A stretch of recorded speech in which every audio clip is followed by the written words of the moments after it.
দাম্পত্য জীবনে স্বামী স্ত্রীর অধিকার বা দায়িত্ব। এজন্য প্রথমে আসেন আমার তিলাওয়াতকৃত আয়াত আল্লাহ কেন নাযিল করলেন, যাকে বলা হয় শানে নুজুল। আপনারা যেহেতু সবসময় আলোচনা শুনে থাকেন, এই জন্য আমার তিলাওয়াতকৃত আয়াত আল্লাহ কেন নাযিল করেছেন, নাজিল করার কারণটা কি প্রথমে আপনাদের সামনে উপস্থাপন করব। দুই নম্বর হইল আমরা দ্বিতীয় পর্যায়ে আমরা বুঝবো অধিকার আর দায়িত্ব বলতে কি বুঝায়। অধিকার বলতে আমরা কি বুঝি এবং দায়িত্ব বলতে আমরা কি বুঝি হইল দুই। তিন নম্বর হইল দাম্পত্য জীবনে স্বামী স্ত্রী একে অপরের কাছে কি ভাবনা আছে। আজকে আপনারা লক্ষ্য করে দেখেন, একে অপরের ভাবনা যদি সঠিকভাবে আদায় করত, রাষ্ট্রীয় জীবনে অশান্তি হতো না। একে অপরের ভাবনা যদি সঠিকভাবে আদায় করতাম, তাইলে আমাদের সামাজিক জীবনে কোনো অশান্তি হতো না। একে অপরে যদি সঠিকভাবে দায়িত্ব পালন করতাম, তাইলে আমার সামাজিক জীবনে, পারিবারিক জীবনে, আমার ইউনিয়নে, আমার ওয়ার্ডে, আমার পরিবারে, আমার গোষ্ঠীতে, আমার গ্রামে এত সমস্যা হতো না। আমরা একে অপরে ভাবনা আত্মসাৎ করি, এই জন্য গোটা দেশে অশান্তি। আরো জোরে এখন ঠিক কিনা? কাজেই মেম্বার জনগণের অধিকার দিতে রাজি না, জনগণ মেম্বারে অধিকার দিতে রাজি না, উপজেলার চেয়ারম্যান তার উপজেলার জনগণের অধিকার দিতে রাজি না। কিন্তু নির্বাচন দাঁড়াইয়া হাস করার আগে কয় আমি আপনাদের খেদমত করার লাগিয়ে আইছি, দিলে পরে সবসময় আপনারা খেদমত করবো। নির্বাচন হাস করার পরে দেখা যায় নাকের গ্রান বাড়ি যায়। আরো জোরে এখন ঠিক কিনা? আমরা দেখি বহু মানুষ নির্বাচনে দাঁড়ানোর আগে কইছে আমি আপনাদের সেবা করতে চাই, আপনাদের গোলাম হতে চাই, আপনাদের জুতা মুছতে চাই, আপনাদের এই করতে চাই, আপনাদের সেই করতে যাই। কিন্তু দেখেন নির্বাচনে হাস করার পরে এখন খানদান গিয়া মারতে ও সালাম দিলে জব নাই। ফুটকুনা হলি ফুটকুনা বড় হয়ে যায়, জনগণ সময় মতো জব দিতে পারে। মারো জোরা খান ঠিক কিনা? আজকে যদি ইউনিয়নের চেয়ারম্যান, আজকে যদি উপজেলার চেয়ারম্যান, আজকে যদি সংসদের এমপি, আজকে যদি দেশের মন্ত্রী, আজকে যদি আপনার প্রত্যেক যার যার ডিপার্টমেন্টে একে অপরের অধিকার আদায় করত, তাহলে সামাজিক জীবনে, রাষ্ট্রীয় জীবনে, পারিবারিক জীবনে, আন্তর্জাতিক জীবনে আমাদের মধ্যে এত শান্তি হতো না। কথা বলে ঠিক কিনা? এজন্য আসুন, সময় কম, আলোচনা বেশি। আমার আর একটা মাহফিল সিলেট, আর একটা তাফসির মাহফিল গিয়ে আপনার যথা টাইমে গিয়ে মাহফিল হাজির হওয়া লাগবে। আপনাদের এখানে একটা নির্ধারিত টাইম আছে, নির্ধারিত টাইমের ভিতরে আমি অতি সংক্ষেপে মূল বিষয়টা আমি আপনাদের খেদমতে তুলে ধরার চেষ্টা করব ইনশাআল্লাহ। ইনশাআল্লাহ। তাহলে 3 নম্বরে বলছিলাম দাম্পত্য জীবনের স্বামী স্ত্রী অধিকার কি। 4 নম্বর, যদি সময় হয় দাম্পত্য জীবনে যদি আপনার স্ত্রী অবাধ্য হয়, আল্লাহ শাসন করার কয়েকটা পদ্ধতি দিয়েছেন। আলের হাজুন দিয়া ফিরাইলে শাসন না, এটা আরো বেবাট হয়। বউরে বেশি মারলে এটা ঠিক হয় না, বেবাট হয়। কিছুদিন পরে স্বামীরে গাইলা হয় বেবাটের ভয়, মারতে মারতে জান শেষ করে লিছে। ইটা কত বিচার হতে যাওয়া লাগে, মুরব্বীরা কত বিচার হতে যায়। এর লাগি দাম্পত্য জীবনে স্বামী স্ত্রী যদি অবাধ্য হয়, আল্লাহ আমার তিলাওয়াতকৃত আয়াতে অবাধ্য স্ত্রীকে সংশোধন করার 3টা পদ্ধতি আল্লাহ দিয়েছেন। কয়টা পদ্ধতি? 3 পদ্ধতিতে যদি অবাধ্য স্ত্রীর সংশোধন হয় না, আল্লাহ 4 নম্বর আরেকটা পদ্ধতি দিয়েছেন। এই সবগুলো কথা একদিনে বলা যাবে না, এটা অনেক লম্বা আলোচনা। যাক, একবার সংক্ষেপে আলোচনা করব। তারপরেও এবার আসেন তিলাওয়াতকৃত আয়াত আল্লাহ কেন নাজিল করলেন, আমরা গভীর মনোযোগ সহকারে আজকের আলোচনাটা আমরা শোনার চেষ্টা করব। গুরুত্বপূর্ণ কথা, যদি আল্লাহ তৌফিক দেন তাহলে আমি আপনাদের সামনে উপস্থাপন করব। ওয়ামা তৌফিকি ইল্লা বিল্লাহ।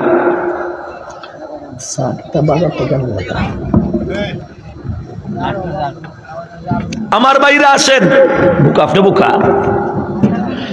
আমার ভাইরা বলছিলাম যে এই কথা শানে নুজুলের মধ্যে লেখেন, এক লোক তার স্ত্রীকে ঝগড়া করে একটা সর মারছে। সংক্ষিপ্ত আকারে বলবো, আপনারা কথাগুলো মনোযোগ সহকারে শুনবেন। আমি আগেই আপনাদেরকে সংকেত দিয়েছি, অত্যন্ত গুরুত্বপূর্ণ আলোচনা এবং শোনাও আমাদের দরকার। এক লোক তার স্ত্রীকে রাগ কইরা একটা সর মারছে। আচ্ছা, আপনারা বলেন তো এই জাতীয় ঘটনা ঘটেনি না ঘটে না? ঘটে। চর মারার পরে এই স্ত্রী আঘাত পাইয়া নারাজ হইয়া আল্লাহ রসুলের খেদমতে বিচার দায়ের করছে। কি দায়ের করছে? তাফসীর কারকগণ লেখেন, তখন আল্লাহ কেসাসের আয়াত নাজিল করেছেন। কেসাস মানে বদলা। আপনি যদি আমাকে চর মারেন, আমি একটা চর মারব। আপনি যদি একটা ঘুষি দেন, আমি একটা ঘুষি দিব। আপনি যদি আমাকে কুসা দেন, আমি একটা কুসা দিব। আপনি যদি আমার আঙ্গুল কেটে ফেলেন, আমি আপনার আঙ্গুল কেটে ফেলবো।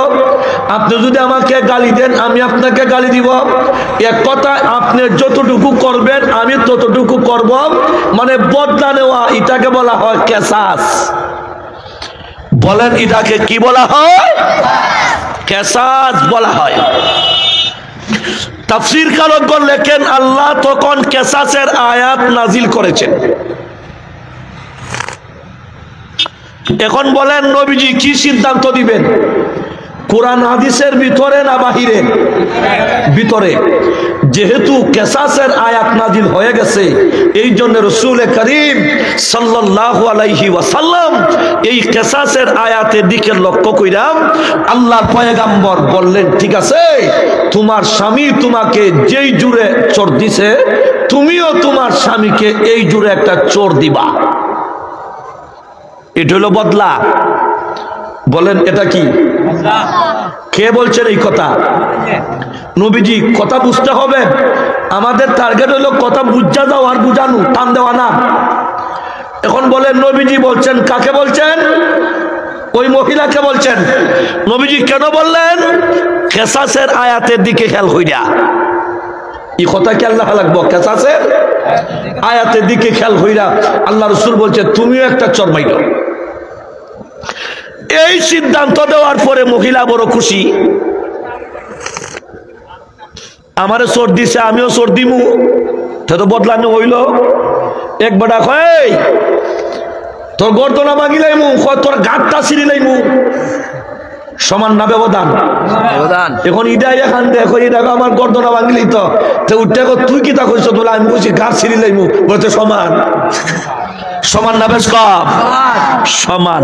মহিলা বড় খুশি, আল্লাহ রসুলে হইছেন আর কেসাসের আয়াত কোরআন নাজিল হইছে, কাজী আমি আমার স্বামীর কাছ থেকে বদলানমু কইয়া মহিলা মাত্র রওনা দিছে, এমনি আল্লাহর পক্ষ থেকে জিবরাইল আপনার 34 এবং 35 নম্বর আয়াত নিয়ে রসুলের খেদমতে হাজির হয়ে গেছেন। সুবহানাল্লাহ বলেন। এখানে আল্লাহ কি বলছেন এখন শুনি। আল্লাহ বলেন, الرجال قوامون على النساء بما فضل الله بعضهم على بعض وبما أنفقوا من أموالهم। আল্লাহ বলেন, পয়গম্বর শুনেন, الرجال قوامون على النساء, পুরুষেরা হবে কর্তা, নারীরা হবে অধীনস্থ। সুবহানাল্লাহ বলেন না?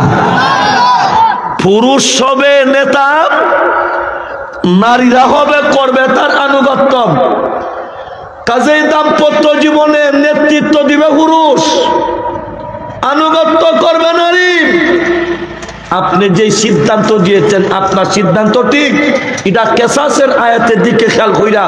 তবে যেহেতু দাম্পত্য জীবনে পুরুষ কর্তা আর নারীরা আনুগত্য, কাজেই পুরুষ যদি কোনো কারণে আঘাত করে, নারী আঘাত করার কোনো বিধান নাই। নারী বিচার ব্যবস্থায় মুরব্বীদের শরণাপন্ন হইয়া বিচার করাইতে পারে, কিন্তু স্বামীকে আঘাত করার মতন অধিকার আমি আল্লাহ দেই নাই। আর একটু জোরে কন্যা সুবহানাল্লাহ। যেই মাত্র আয়াতটা নাজিল হইল, আল্লাহ রাসূল মহিলাকে ডাকে আনলেন, তুমিও নাও। যদি এই বিধান থাকতো যে স্বামী মারলে স্ত্রীও মারতে পারে, এমনি বেদির যন্ত্রণা বেড়া থাকতার না বাড়ি। শুনেন, এক জায়গায় আমি গেলাম, এটা সব ওয়াজ করা যাইতো না, এটা ওয়াজ করতে হলে 2 ঘন্টা সময় দরকার। আমার বেটা খুঁজে দয়ামির বাজারও ফতুয়া নিত। তো আমার তো এক নামে পরিচিত বাহুবলী হুজুর। বাহুবলী কইলেই দয়ামির উসমানীনগর সিলেট, অনেকে আমাকে বুঝে। তো খুঁজে আমাকে টেলিফোন করছে, হুজুর আপনারা আমি খুঁজতাম চাই, আপনার কাছে দেয়া করতাম। আমি বললাম দেয়া করতাম খেলে, আমি দয়ামির আসবো বিকালবেলা পাইবা, হয়তো হুজুর পাইলে আপনার সঙ্গে আমার একটা কথা আছে। এখন বসলাম এক জায়গায়, বসার পরে কই হুজুর একটা তালাকের মাসলা জানতাম। আমি বললাম রে বাবা, আমি মুফতি নাই। তুমি তালাকের মাসালা জানতে হলে গহরপুর মাদ্রাসায় যাও, ওই দয়ামির মাদ্রাসায় যাও, আপনার বিশ্বনাথ মাদ্রাসায় যাও, কাজীর বাজার যাও, মাদানিয়ায় যাও, মোহাম্মদিয়া যাও, এইভাবে বড় মাদ্রাসায় যাও। জি না হুজুর, আপনার কাছ থেকে ফতোয়াটা জানলে ভালো। আমি বললাম আচ্ছা ঠিক আছে, জানতে পারেন। আংশিক ঘটনা কি? হুজুর ঘটনা হয়েছে কি, আমি একদিন স্বামী স্ত্রী 2 জন ঝগড়া করছি, আর আমি এক পর্যায়ে উনাকে একটা লাত মারছি, হিদা আমারে সর মারছে। দেখুন কয় যাবার কি যাত বেবাট। আমি বললাম এরপরে যখন আমারে সর মারছে, 2 জনে লাগছে কুস্তি,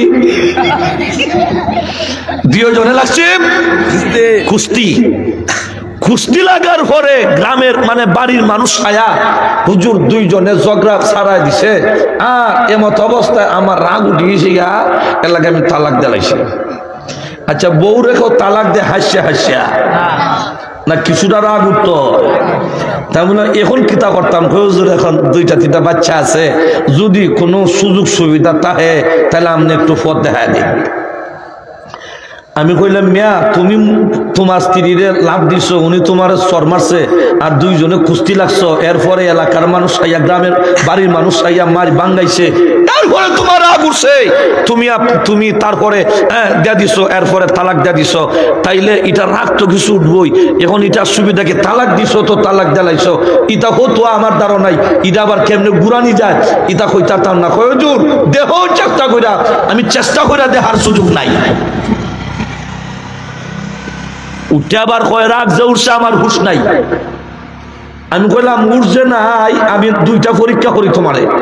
হুজুর কৌকা আচ্ছা, যখন রাগ উঠার পরে হুশ রইছে না, এই সময় তালাক দিছো তোমার বোন রে না তোমার বাবি রে? আমার ভাই রাগ করে, হুজুর মানুষ কি তালাক দেয় বোন রে আর বাবি রে? বউর উঠতে তালাক দেয় বলে তো বুঝা যায় অত রাগ উঠছে না, এখনো হুশ আছে। মাতুন না আরো জোরে কন ঠিক। আমি বললাম 2 নম্বর পরীক্ষা, তালাক একটা দিছ না 9টা দিছ? আবার উঠছে তার রাগ, তালাক কি 9টা লাগে না, 3টা দিলে তুই হয়। আমি বললাম তো 2 পরীক্ষা টার পাইলাম, তোমার মাথা গতবারের চাইতে এই দিন একটু বেশি বালা আছে, ঠিক না বেটি? যারা ইয়া হুশ নাই, বাচ্চা আছে, ইতা আছে, হিতা আছে, গিয়া মুফতি সাহেবের দ্বারা গিয়া কইব হুজুর চোখ মুখ আঞ্জার গেছিয়া, জমি টার পাইছে আসমান জমি সবটা উল্টা জায়গা, এরপরে উস আছে না কিতা হয়েছে, উস নাই। এই সময় মুফতি সাহেব যেখান তালাক কটা দিছ, ওইটা কয় আমি কইতাম না, আমার তো উচ জ্ঞান নাই। এখন মানছে কইছুন আমি বলে তালাক জ্বালাইছি, হুজুর ফতোয়া দিন। এখন এমন ভাবে বেটা উচ জ্ঞান নাই, তালাক কটা দিয়ে হিটো হইতে পারে না।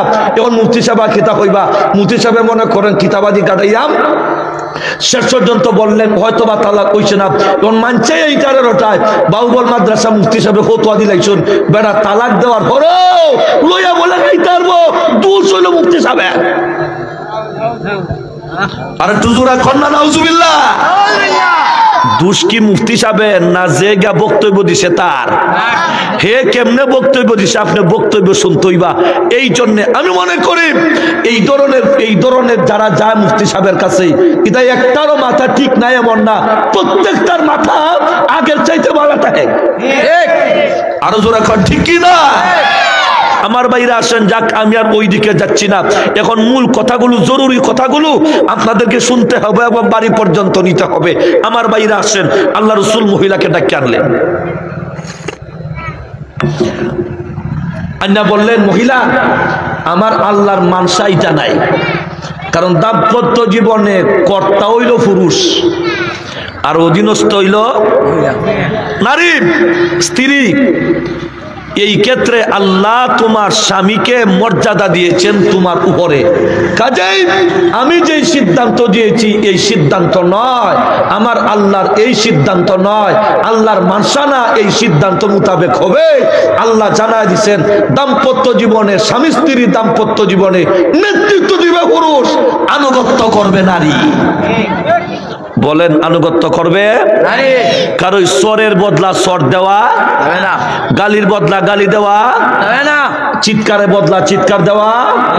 সুতরাং তোমার বিচার অন্য কোনো পথ এবং পন্থা অবলম্বন করবা, মুরব্বী শরণাপন্ন হইবা। এখন আসেন তো দোস্ত, এই দাম্পত্য জীবনে নেতৃত্ব দিবে পুরুষ, আনুগত্য করবে নারী। এই মর্যাদাটা দিলেন কে? আল্লাহ। কথাটা ভালো করে আপনারা বুঝছেন, এই মর্যাদাটা দিলেন কে? এই মর্যাদাটা দেওয়ার পিছনের কারণ হইল দুইটা। এই দুইটা কারণ আমরা আগে জানিলাই, নাহলে পরে সময় হইতো না। ভালো করে আপনারা বুঝবেন, ভালো করে আপনারা বুঝবেন। দাম্পত্য জীবনের স্বামী হইল নেতা, আনুগত্য হইল স্ত্রী। বলেন আনুগত্য কে? কার দেওয়া মর্যাদা? আল্লাহর দেওয়া। আল্লাহ রাব্বুল আলামিন 34 নম্বর আয়াতের মধ্যে ইনশাআল্লাহ বলেন, আর-রিজালু কাওয়ামুনা আলান নিসা বিমা ফাজ্জালাল্লাহু বা'দাহুম আলা বা'দ ওয়া বিমা আনফাকু মিন আমওয়ালিহিম। আল্লাহ বলেন দাম্পত্য জীবনে আমি আল্লাহ পাক পুরুষকে বানাইলাম করতাম, নারীকে বানাইলাম অধীনস্থ। এক নম্বর জবাব, কেন পুরুষ করতাম, কেন নারী অধীনস্থ? এর এক নম্বর জবাব, বিমা ফাজ্জালাল্লাহু বা'দাহুম আলা বা'দ। এটা আল্লাহ একে অপরের উপর মর্যাদা দিয়েছেন আমার আল্লাহ। জুড়ে সুরে কন্যা সুবহানাল্লাহ। এখন দাম্পত্য জীবনে পুরুষ হবে নেতা, সামাজিক জীবনেও পুরুষ হবে নেতা, আনুগত্য করবে নারীরা। কিন্তু এখন সব উল্টা ফুলটা গেছিয়া, এর লাগে আমাদের মধ্যে অশান্তি। এই অশান্তি কোনোদিন দূর হবে না যতদিন পর্যন্ত আল্লাহর জমিনে আল্লাহর বিধান প্রতিষ্ঠিত হবে না। কথা বলে ঠিক কিনা? আমার বাইরে আসেন, বলতেছিলাম যে এই কথা, এখন দাম্পত্য জীবনে পুরুষ কর্তা, নারী হইল অধীনস্থ। দুই কারণে। এক নাম্বার আল্লাহ দেওয়া মর্যাদা। কথাটা বুঝবার লাগে ছোট্ট একটা উদাহরণ দেই। বাপ সন্তানের জীবনে কর্তাকে,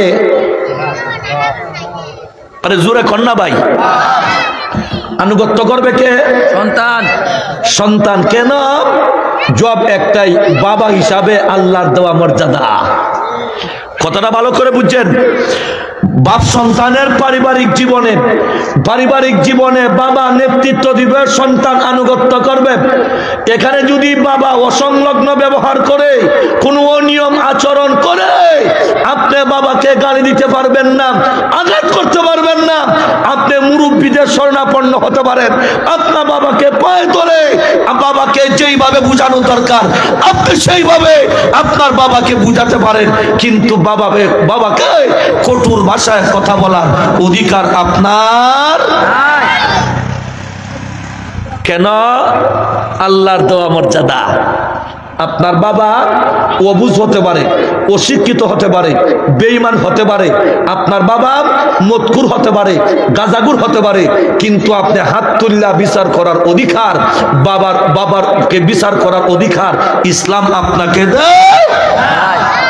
পায়ে ধরেন, হাতে ধরেন, বুঝান, মুরব্বীদের শরণাপন্ন হন। ইষ্টি গোষ্ঠীতে আরো তো মানুষ আছে, অন্য কোনো পদ্ধতি অবলম্বন করতে পারেন, কিন্তু বাবার উপর হাত তুলতে পারবেন না। এই পারমিশন ইসলাম আপনাকে দেয় নাই, ইসলাম আপনাকে দেয় নাই। আমার ভাই ঠিক তেমনি ভাবে দাম্পত্য জীবনে স্বামী হবে কর্তা, স্ত্রী হবে অধীনস্থ। এক নাম্বার কারণ বিমা ফাজ্জালাল্লাহু বাযাহুম আলা বায ওয়া বাযাহুম আলা বায, এটা আল্লাহর দেওয়া মর্যাদা। আল্লাহ একে অপরের উপর আল্লাহ মর্যাদা দিয়েছেন। সুবহানাল্লাহ বলেন না? হইল এক নম্বর কারণ। ভালো করে বুঝছেন কয় নম্বর কারণ? এক নম্বর কারণ। দুই নম্বর কারণ আল্লাহ বলেন ওয়াবিমা আনফাকু মিন আমওয়ালিহিম, দুই নম্বর কারণ তোমার প্রয়োজনে যা খরচ পাতি দরকার খরচ করবে পুরুষ। কথাটা ভালো করে বুঝছেন? আমরা আজকে বিপাকে আছি, বাংলাদেশ তথা বিশ্বের মুসলমানেরা অনেক অনেক বিপদে আছে। আমি আমার পরিষ্কার ভাষায় কথা বলি, নারীদেরকে আল্লাহ রুজি করার জন্য বানান নাই, নারীদেরকে আল্লাহ মেম্বারি করার জন্য বানান নাই, নারীদেরকে আল্লাহ চেয়ারম্যানি করার জন্য বানান নাই, নারীদেরকে আল্লাহ চাকরি করার জন্য বানান নাই। এই সমস্ত দায়িত্ব আল্লাহ দিয়েছেন পুরুষের কাঁধে। আরেকটু জোরে কোন কার কাঁধে? এখন যদি নারী আলবায়, নারী ক্ষেত্র, এটা হইল অন্য কথা। তবে ইসলাম কি বলে এটা আমাকে জানতে হবে। এখন আপনারা দেখেন, স্ত্রী স্বামীকে সম্মান করবে কয় কারণে? বলেন কয় কারণে? এক নাম্বার কারণ আল্লাহর দেওয়া, কথা বুঝেন নাই, আল্লাহর দেওয়া মর্যাদা, সম্মান আল্লাহর দেওয়া। এখানে কোনো কেন নাই, আল্লাহ দিয়েছেন মর্যাদা। দুই নাম্বার কারণ স্ত্রীর প্রয়োজনে টাকা পয়সা, মানে একটা হিস্টাসিন ট্যাবলেট, একটা ব্লাউজ, একটা পেটিকুট, এরপরে আপনার এইভাবে স্ত্রীর যা কিছু দরকার হয় এইগুলো বহন করবে কে? স্বামী। তাহলে আমরা দেশে একটা কথা আছে, যার নুন খাই তার নুন গায়। বলেন যার নুন খাই তার নুন গায়। তাইলে স্ত্রীর প্রয়োজনে টাকা পয়সা যা লাগবো খরচ করবো পুরুষ। আল্লাহ কইতে একটা কাম করো, আমি আল্লাহর দেওয়া মর্যাদা তোমার স্বামীর সম্মান দিও। দুই নম্বর, তোমার যত দরকার, একটা ট্যাবলেট, একটা ব্লাউজ, একটা পেটিকুট, এরপরে ওষুধ, হিস্টাসিন ট্যাবলেটও যদি একটা লাগে, তোমার মরে পয়সা থেকে, তোমার বাবার বাড়ির সম্পদ থেকে খরচ করার দরকার নাই। স্বামী তোমার সমস্ত হাজত পূরণ করবে। এই জন্যে আমি আল্লাহর নির্দেশ, তোমার স্বামীকে সম্মান করবা, ইজ্জত করবা। সুবহানাল্লাহ বলেন না? এখন আপনারা বলেন, গড়ের স্ত্রী যদি রোজগার হয় আর বেটা যদি গরু বইয়া তবজি টিপে, তাইলে এখন নেতৃত্ব দিব কে? এখানে আমরা আটকাত, ফুলুসর বেলাত গেলে আমরা আটকাত লাগে। নারী চাকরি করবে, রুজি করবে, হাটে যাবে, বাজারে যাবে, ময়দানে যাবে, কারণ পুরুষের চাইতে নারীদের মধ্যে অহংকার বেশি। আরো জোরে খান, ঠিক কি না? খালি যদি আন্না এক দক্ত খাওয়াই দিতে পারে, ফুটা দিতে দিতে 14 গোষ্ঠীর হাম শেষ করে। এর লাগি আল্লাহ রুজির দায়িত্ব দিচ্ছেন আমরা রে। এখন আসেন তো দোস্ত, তাহলে দাম্পত্য জীবনে স্বামী স্ত্রীর মধ্যে করতে হবে কে? স্বামী। দুই কারণে, এক নাম্বার আল্লাহর দেওয়া মর্যাদা, দুই নাম্বার হইল এটা আপনার উপার্জিত সম্পদটা কি স্বামীর প্রয়োজনে খরচ করবা। কাজেই স্ত্রী তোমার আনুগত্য করবে, স্ত্রী তোমাকে সম্মান করবে, শ্রদ্ধা করবে। কথা বলে ঠিক কি না? এই সংক্ষিপ্ত আকারে শানে নুজুলের আলোকে এই কথাগুলো বললাম। এবার আসেন তো দোস্ত, আমরা অধিকার বলতে কি বুঝি আর দায়িত্ব বলতে কি বুঝি? সময়ের দিকে চলে যাবে। এক নাম্বার আসেন, অধিকার বলতে আমরা কি বুঝি? অধিকার একবারে বিশুদ্ধ ভাষায় বিধিসম্মতভাবে যার যে প্রাপ্য আছে, এই প্রাপ্যটা প্রদান করার নাম অধিকার। এই প্রাপ্যটা প্রদান করার নাম। যেমন আজকের মাহফিলে আপনাদের একটা ভাবনা আছে, আমার কাছে আসেনি? হুজুর বিশুদ্ধ কিছু কথাবার্তা আমরারে উপহার দিবা, কথাবার্তার জন্য বেজাল না হয়। আমার একটা ভাবনা আছে, যত সময় আলোচনা করব আপনারা নীরব নিস্তব্ধ হইয়া কথাগুলো ভালো করে শুনবা। নড়াচড়া করতে পারবা না। এটা হইল সাময়িকভাবে উপস্থিত আমার কাছে আপনারা পাওনা আর আপনাদের কাছে আমার পাওনা। তাহলে বিধিসম্মতভাবে যার যে অধিকার আছে, যার যে পাওনা আছে, এই পাওনাটা প্রদান করার নাম অধিকার, তারে প্রদান করার নাম অধিকার, আর সঠিকভাবে প্রদান করার নাম দায়িত্ব। সঠিকভাবে প্রদান করার নাম। কথাটা বুঝবার জন্য ছোট্ট একটা উদাহরণ দিয়ে আপনারা খেদমতে। এক বেটার 2 সন্তান। বলেন কয় সন্তান? এক ছেলের বয়স 6 আর এক ছেলের বয়স হলো আপনার 15। দুজনে লইয়া রওনা দিছে যাইতো ফুটি জুড়ি বাজারে বা মাদ্রাসায় বা ওয়াজে। কোন জায়গায় বলেন আপনারা, কোন জায়গায়? এখন দুজনে লইয়া রওনা দিছে, রিক্সাও নাই, গাড়িও নাই। এখন যাইতেছে রাস্তায়, 2 জন আটটা, 2 জন 2 আঙ্গুলো ধরছে। বড় ছেলে তো একটু বুঝদার, 15 বছর বয়স। এখন বড় ছেলে যাইতেছে হাঁটতে, ছোট ছেলে হাঁটতে হাঁটতে হাঁটতে হাঁটতে মুখ কান্দিরি কেন গিয়া ছোট ছেলেটা আলগোস মাটির বই গেছে গিয়া। কয় আব্বা আমার পক্ষে আর আটা সম্ভব না। কথাটা বুঝছেন? এখন আপনারা বলেন তো বাবার দায়িত্ব কিতা? এখন বাবার দায়িত্ব হইল ছোট ছেলেলারে কুলে লওয়া। ছোট ছেলেরে কুলে লওয়া হইল বাবার দায়িত্ব। আর ছোট ছেলে বাবার কুলে উঠতে যাইতো, এটা হইল ছেলের অধিকার। এখন ছোট ছেলেরা যখন লইছে কুলে, এখন বড় ছেলে মারছে মুসা, আমিও যাইতাম না। এই তোর কি তো হইছে? আমি যাইতাম না। আমারও করলো মানে ও বেবার থরে খেল লইতাম। কত গেল কইলেন? হে দিকে লইছে আমার কেনে, আমার কেন? এখন বাবা ঘরে ফুট কথা বুঝ। ছোট ছেলেটা দুর্বল, এর লাগি তার অধিকার বেড়ে গেছে আমার কুলে উঠবে, আমার দায়িত্ব বেড়ে গেছে তারে কুলে নেওয়া। তুমি সবল, এই জন্য তোমার দায়িত্ব হইল নিজের ভাইয়ে হাঁটতে লওয়া। এখন আপনারা কোন চাই? দায়িত্ব আর অধিকার বুঝছেন নি? এর চাইতে সুন্দর কইরা কোয়ার মতো যোগ্যতা আমার মধ্যে আর নাই। আর কইতে হলে সময় দরকার। এই জন্য অধিকার বলা হয় বিধিসম্মতভাবে যার যে পাওনা আছে, এই পাওনাটা প্রদান করার নাম দায়িত্ব, আর ওই লোকে পাওয়ার নাম অধিকার। ওই লোকে পাওয়ার নাম অধিকার। এই জন্য দুস্থ আসেন, দাম্পত্য জীবনে স্বামী স্ত্রীর মধ্যে একে অপরের কাছে কিছু পাওনা আছে। এই পাওনাগুলো যদি আমাদের দেশের স্বামীর দলেরা ঠিক মতো প্রদান করে, আর স্ত্রীরা যদি ঠিক মতো ভাইয়া যায়, আল্লাহর ইজ্জতের কসম, এই পরিবার হবে জান্নাতের টুকরা। সুবহানাল্লাহ বলেন না? আজকে আপনারা লক্ষ্য করে দেখেন, দাম্পত্য জীবনে অনেক মারামারি, দাম্পত্য জীবনে অনেক বিচার, দাম্পত্য জীবনে অনেক সমস্যা, দাম্পত্য জীবনে বিভিন্ন ধরনের সমস্যার মোকাবেলা আমরা হয়ে যাই। কেন হয়ে যাই? আমরা একে অপরের অধিকার, একে অপরের সম্মান, একে অপরের মর্যাদা আমরা বুঝা এবং আমরা পারিও না, আমরা প্রদান করতে পারি না। এই জন্য দাম্পত্য জীবন থেকে নিয়ে একবার রাষ্ট্রীয় জীবন পর্যন্ত আমাদের মধ্যে অশান্তিতে ভরপুর। কথা বলেন ঠিক কি না? এবার আসেন দাম্পত্য জীবনে স্বামী স্ত্রী অধিকার কি। আমি স্ত্রী অধিকারের কথা আগে বলবো। কেন বলবো? তারা দুর্বল। তারা কি দুর্বল? এই জন্য দুর্বল যারা, তাদের অধিকার আগে দেওয়া। এই জন্য দাম্পত্য জীবনে স্বামী স্ত্রীর পরস্পর কি অধিকার আছে, আমি এইগুলো আপনাদের সামনে আপনারা ভালো করে স্মরণ রাখবেন। আমি সংক্ষিপ্ত আকারে তুলে ধরার চেষ্টা করছি। আসেন, দাম্পত্য জীবনে সাধারণত স্বামীর কাছে স্ত্রীর 4টা পাওনা আছে। বলেন কয়টা? আর একটু জোরে বলেন কয়টা? 1 নাম্বার পাওনা, বিয়ার সময় মোহরের টাকা প্রদান করা। কথাগুলো ভালো করে বুঝবেন, ঠিক বেঠিক পরে বলবেন। আজকে আমাদের সন্তান আমাদের কথা শুনে না, আমাদের বিয়া বেজাল। বিয়ার মধ্যে গেট বান্ধা অপচয়, এরপরে বিয়ার মধ্যে ওয়াদা করে মর দেয় না। শুধু আপনার অল্প মরে আবার হয় না, মেয়ের বাবাকে জিজ্ঞেস করে মোহর কত, 9 লাখ।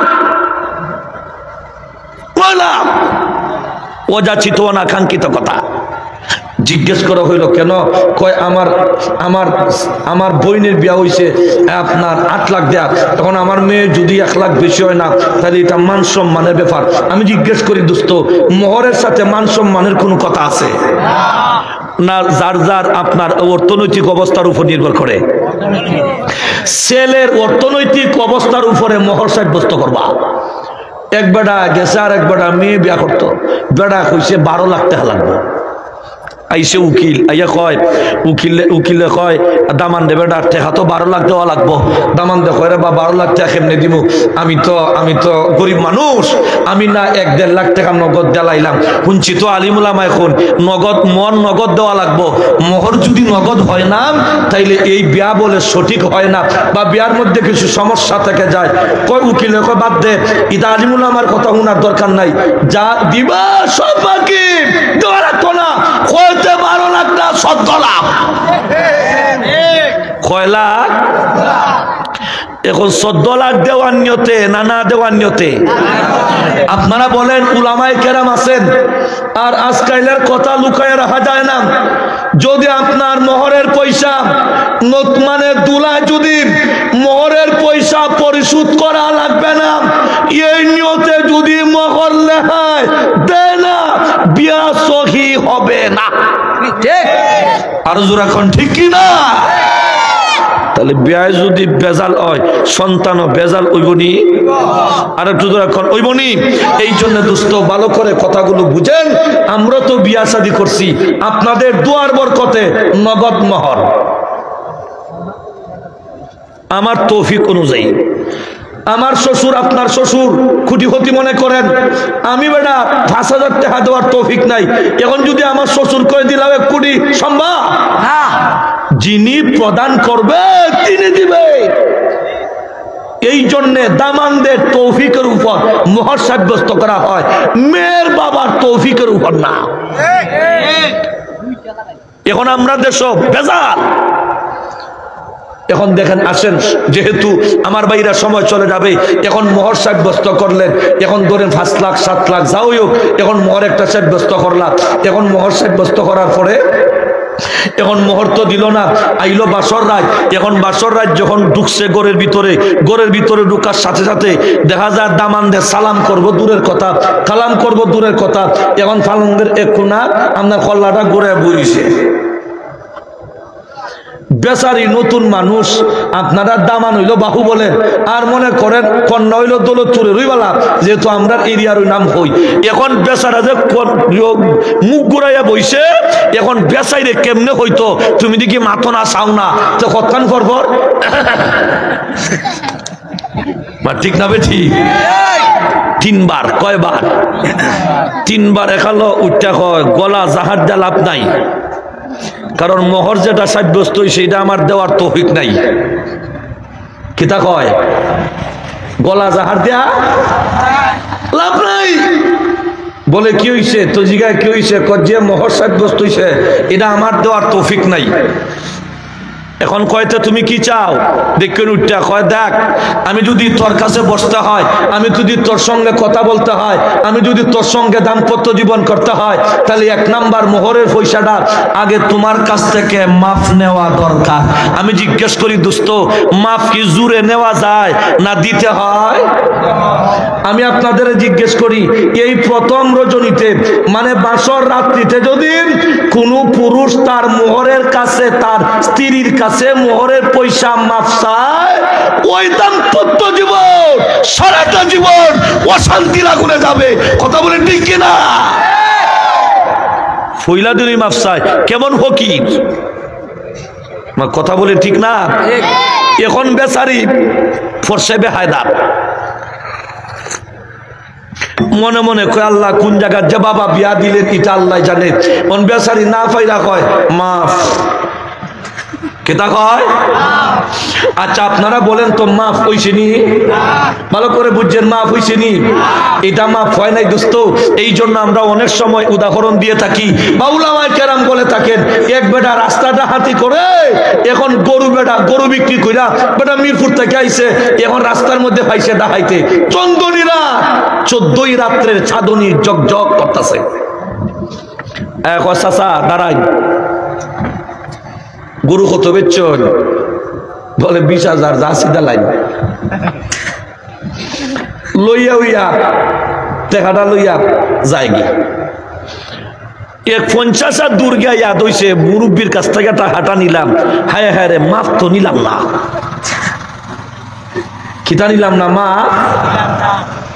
এমনি আস্তে আস্তে, ও চাচা একটু দাঁড়াও, চাচা দাঁড়াও, দাঁড়াইছে তো বার করছে ডেগারটা খালি সান কইরা আনছে, বুঝছেন তো কি যার সাদা 14ই রাত্রে চাঁদনের মধ্যে জগজগ করতেছে। তো ডেগারটা এমনি ধরছে আর চাচা দেখেন আপনার ছেলে কি তার আমি কি তা, দেখেন আপনি কষ্ট কইরা গরু বিক্রি কইরা টাকাটা নিয়ে আসছেন আর আমরা রাস্তা খাইয়া আপনার কাছ থেকে নিয়ে গেছি। চাচা হায়াত মৌতের কথা বলা যায় না, আপনার কাছে আমরা আইছি নিজের ছেলে মনে কইরা খালি সন্তরে টাকাটা মাপ দিতাই। ওয়া কয় চাচা যদি মাপ দেন আর যদি দেন না তো বেটা একবার চাই ডেগারের ভাই চুরির ভাই, একবার চাই এই ডাকাতদের চেহারা ভাই, সেইয়া করে বাবা তোরা কি তার আমার ছেলে কি তা, যা মাফ কিতা কয়। আচ্ছা মাফ হইছে নি? আপনারা খুঁজছাই কথাগুলো ভালো করে বুঝলেন, মাফ হইছে নি? এটা কি সে বফইরা মাপ চাইছে না বেহাদাত থইরা মাপ চাইছে? সে বফইরা মাপ দিছে না বেহাদাত থইরা মাপ দিছে? দুনিয়ার মুসলমানেরা এই জন্য ভালো করে জানে রাখো, যদি মাপ চাও মাপ হবে না। ওরা মুমিন, স্ত্রীর কাছে কেন মাপ চাইবা? আপনার যেমন তৌফিক আছে এই পরিমাণ মহৎ সাব্যস্ত করবা, এরপরেও যদি মাপ চাও ওই লোকটা ওইল হাওরের ডাকাত, তুমি কইলা বাসর ঘরের ডাকাত, জোরে কোন ঠিক কি না? আমার বন্ধুরা এই মাফ কোনোদিন মাফ হবে না, ওই মাফ কোনোদিন আল্লাহর দরবারে মাফ হবে না। আর অনেক লোকেরা দেখবেন সারা জীবন ভর ওই স্ত্রীকে নিয়ে জীবন যাপন করছে, এবার মৃত্যুকালীন টাইমে স্ত্রীর কাছে বইয়া মাপ চায়, অগরাবে আর মাপ 40টা বছর খাটাইলাম, তুমি কি মাপ দিছো আমারে? কত বড় বেবাট এটা, বেনম্বরী বেবাট, নম্বরই ব্যাপারটা বেনাম্বারই ব্যাপার। এখন আপনার স্ত্রী মৃত্যু শয্যা সাইত, ভালো করে বুঝেন, মৃত্যু শয্যা সাইত, এখন খান্দাত বয়া খান্দে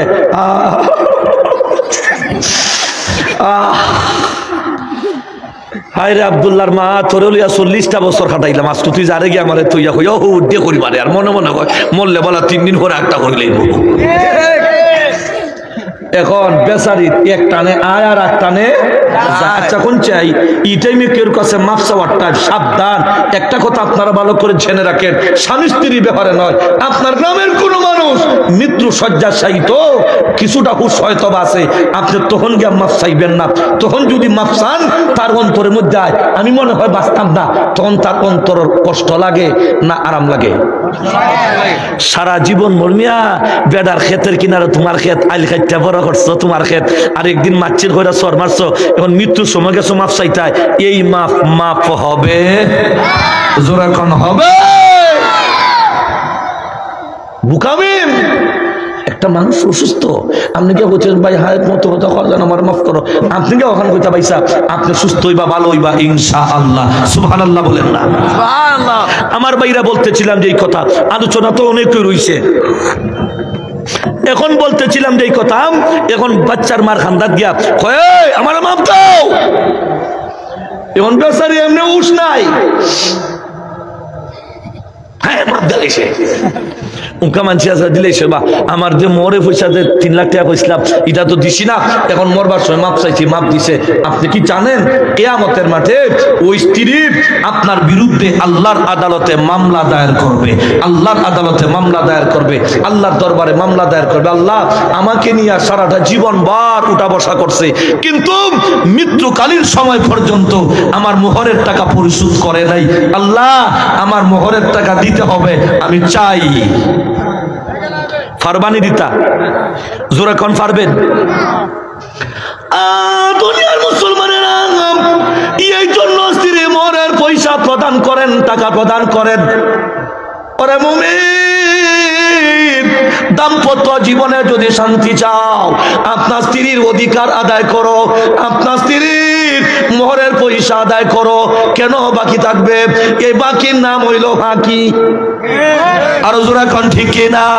আমার বাইরে আসেন, সময় তো চলে যাবে, এই জন্য আসেন বন্ধুরা আমার। 1 নাম্বার পাওনা হলো আপনার স্ত্রীর মোহরের পয়সা আপনি প্রদান করেন। বন্ধুরা, আপনি বাকি রাখতে পারবেন না।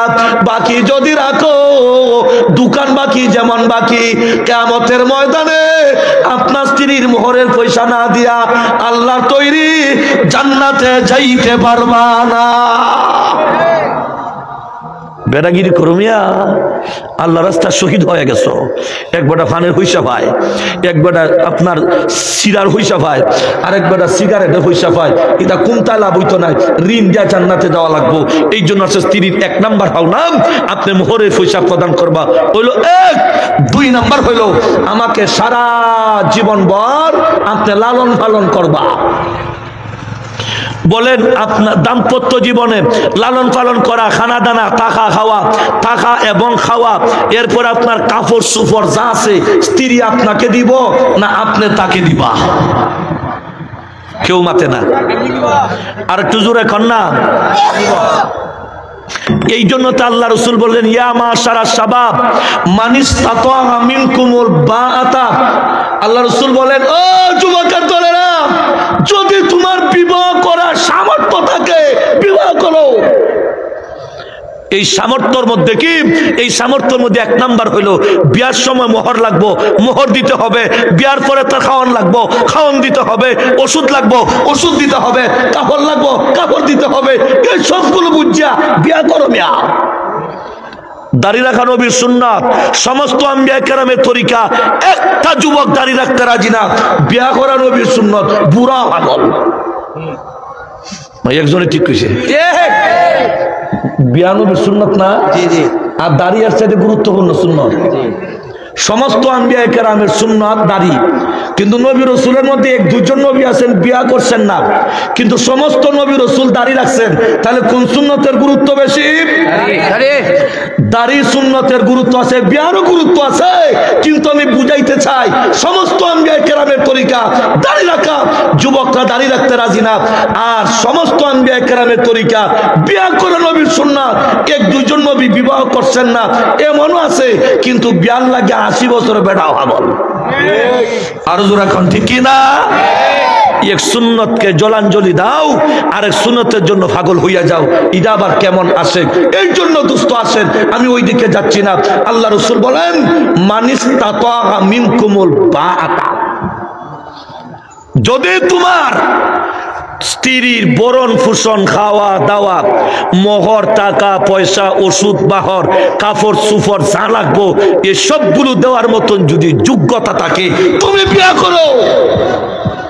তাইলে প্রশ্ন হইল হুজুর না থাকলে রোজা রাখো। ফালাইহি বিসাওম, যদি না থাকে তাহলে রোজা রাখো। রোজা রাখলে তোমার দৈহিক চাহিদা নিবারণ থাকবে। যাক, আমি ওই দিকে যাচ্ছি না। তাহলে আপনারা বলেন তো 2 নম্বর স্ত্রীর অধিকার কি? মানে 2 নম্বর অধিকার কি স্ত্রীর? 2 নম্বর অধিকার হলো সারা জীবন ভর আপনি লালন পালন করবা। কথা বুঝাইছে আপনাদের? 3 নাম্বার তাকে পর্দার ব্যবস্থা করে দিবা। আপনার স্ত্রী যদি ঘর থেকে বারান্দা আসলে বেপর্দা হয়, স্ত্রী বারান্দা আসতে পারবে না। আপনার স্ত্রী যদি ঘর থেকে উঠানো আসলে বেপর্দা হয়, উঠানে আসতে পারবে না। আপনার স্ত্রী যদি আপনি বলেন গরু ঘর পরিষ্কার করো, আপনি বলেন বাড়ি উঠানটায় ঝাড়ু দাও, কিন্তু ওই পাশে ঘর আছে, ওই পাশে ঘর আছে। এমত অবস্থায় আপনি যদি তাকে নির্দেশ দেন আর পর্দার ব্যবস্থা থাকে না, তাহলে আপনার সেই হুকুম মানতে পারবে না। স্বামীর সমস্ত হুকুম স্ত্রী মানতে হবে, কিন্তু এমন হুকুম যেই হুকুম পালন করতে আল্লাহর বিধান লঙ্ঘন হয়, এমন হুকুম পালন করা হইল 3। সময় কম, চোখে শুনতে পারেন নাকি? আচ্ছা ঠিক আছে, আমার বাইরে আসেন। 4 নাম্বার, স্ত্রী যদি দিন শিক্ষা না থাকে, এমনও আছে না নামাজ জানে না, রোজা জানে না, ফর্দা বুঝে না, হালাল বুঝে না, হারাম বুঝে না, ফাঁক বুঝে না, না ফাঁক বুঝে না, ঘটনাক্রমে উনি আপনার বিবাহ বন্ধনে চলে আসে, আপনি কি তালাক দিয়ে দিবেন? আরে ভাই কথা বুঝেন না? আপনি কি তালাক দিয়ে দিবেন? আপনি তালাক দিতে পারবেন না। এমন যদি হয়, তাইলে আপনার 4 নম্বর দায়িত্ব হইল, আপনার স্ত্রী যদি পর্যাপ্ত পরিমাণ ইলমে দিন না থাকে, নামাজ পড়ার মতো যোগ্যতা নাই, রোজা রাখার যোগ্যতা নাই, পর্দা বলতে বুঝে না, হালাল বলতে বুঝে না, ওযু করতে জানে না, ফাঁক বুঝে না, কিন্তু গীত জানে। হুজুর এখন আছে না, এটা সবটা তো বলা যাবে না, কিন্তু গীত কইতে পারে, গীতের লাগে আবার ডাট একবারে দামালি দিয়া কিয়ামত করাই যায়। আর হুজুর এখন আছেই না? তাহলে 4 নম্বর দায়িত্ব হইল আপনার স্ত্রীকে জরুরত পরিমাণ ইলমে দিন যদি আপনি নিজে শিক্ষা দিতে পারেন নিজে দিবেন, যদি নিজে দিতে পারেন না তাইলে অন্তত পক্ষে পর্দা রক্ষা কইরা একজন যোগ্য প্রাজ্ঞ বিজ্ঞ একজন লোকের মাধ্যমে যদি মহিলা শিক্ষিকা পাওয়া যায়, এমন কোন আলেমা আপনার মহল্লার মধ্যে থাকে, তার মাধ্যমে আপনার স্ত্রীকে জরুরত পরিমাণ ইলমে দিন শিক্ষা করার ব্যবস্থা করে দিবা। আপনারা আমার কথাটুকু বুঝে থাকলে বলেন, সময় কম, আমারও সময় কম, আমার বাইরে আসেন, কথাটা বুঝে থাকলে বলেন, স্ত্রীর সাধারণত ভাওনা কয়টা? শেষ আমার ওয়াজ, এখন সবক নিয়ে বাড়ি দিতেন, সাধারণত স্ত্রীর ভাওনা কয়টা? আরো জোর এখন কয়টা? 1 নম্বর মোহরের টাকা প্রদান করো, 2 নম্বর সারা জীবন ভর লালন পালন করার মতন গ্যারান্টি তুমি দিবা, বাকি আল্লাহ পাকের ইচ্ছা, আল্লাহর উপর ভরসা করে তুমি বিয়ে করবা, এমন সুযোগ যদি তোমার না থাকে, রোজা রাখো, ফাতারে চাইও না। কথা বলেন ঠিক কি না? 3 নাম্বার হইল ও পর্দার ব্যবস্থা করে দিবা। 4 নাম্বার হইল পর্যাপ্ত পরিমাণ ইলমে দিন না থাকলে তার ইলমে দিন অর্জন করার ব্যবস্থা করে আপনি দিবা। কার অধিকার হইলাম? স্ত্রীর অধিকার, স্বামীর দায়িত্ব। এখন পুরুষের অধিকার আর পার্ট টাইম নাই, তবে 1টা 2টা না হইলে তো ওই না, আমি 1 মিনিটে কয়ে ফেলছি। 1 নাম্বার, স্বামীর অনুপস্থিতিতে তোমার 3.5 হাত বডির হেফাজত করবা। গিসমসমালা আইছে গিয়া জুতা কটালে গেছি বেটার সামনে গিয়া করে বল, তুমি দিকে তালু করে বাড়ি মতো লাগো, আছে না জোরে কোন আছেই না না? এখন কিছুদিন পরে তালুর করে বাড়ির মতো লাগে, বেটা 3 দিন আইছে, এখন এই বেটা পেটে কয় নাইলে বেটা কয় তুমিও তো আমার মামুর করে বইনের মতো লাগো, মোবাইল বানা দেও না, খারবার হইছে। সাবধান, স্বামীর অনুপস্থিতিতে তোমার 3.5 হাত বডি আর কারো সামনে প্রকাশ করা যাবে না। হইলো 1। 2 নাম্বার হইলো স্বামীর ঔরসের সন্তান তোমার গর্ভে ধারণ করবা। 3 নাম্বার হইলো স্বামীর বাড়ি ঘরের হেফাজত করবা।